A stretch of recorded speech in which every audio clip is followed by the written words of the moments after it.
Hello students, in this video I am going to explain you about laboratory preparation of hydrogen. So for this we require dilute sulfuric acid or dilute hydrochloric acid on granulated zinc.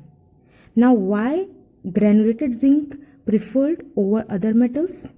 Because granulated zinc is porous whereas pure zinc is non-porous, and its reaction with acid is slow. This is one of the preference. Second, granulated zinc is used as it contains copper as impurity, which acts as a catalyst and helps to speed up the reaction. Okay.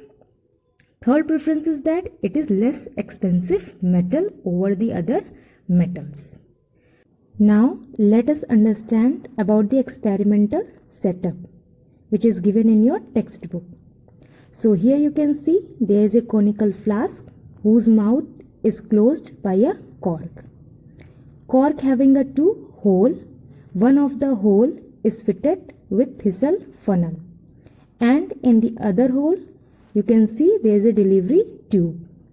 One end of the delivery tube is in the conical flask, and the other end of delivery tube is inserted in one of the hole of a beehive shelf, which is placed in a trough of water, and a gas jar filled with water which is placed in inverted position over beehive shelf. What is its use?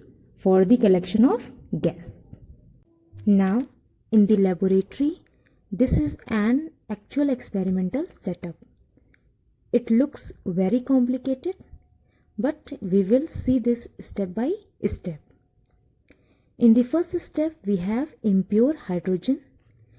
So it is passed through silver nitrate solution. So at times, there are trace quantities of arsine or phosphine, which might be present in the atmosphere. These arsine and phosphine, they are absorbed by silver nitrate solution. So in the first step, these two are removed.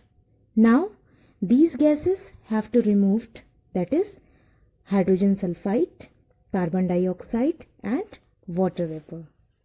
In the second step, we use lead nitrate solution. Lead nitrate absorbs all the hydrogen sulfide. So in the second stage, we have removed all the hydrogen sulfide, which is present as impurity. In the third step, we used potassium hydroxide. KOH undergoes the reaction with carbon dioxide. It reacts with CO2 and absorbs all the CO2.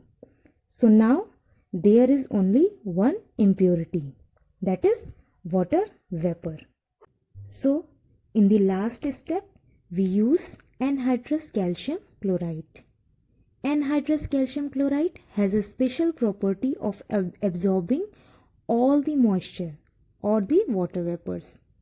So in the last step, all the water vapor is absorbed by the anhydrous calcium chloride. So what we get is pure hydrogen gas. So in order to get pure hydrogen gas, these are the various steps and solutions that are taken.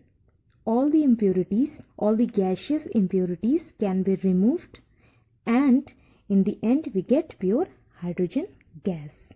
Collection of gas. So the gas obtained is collected over the water by downward displacement of water. Why downward displacement of water? Because hydrogen is less denser than water, and it is also insoluble in water. That's why it is collected over the water. And it is not collected by the downward displacement of air. Why? Because it forms an explosive mixture with air.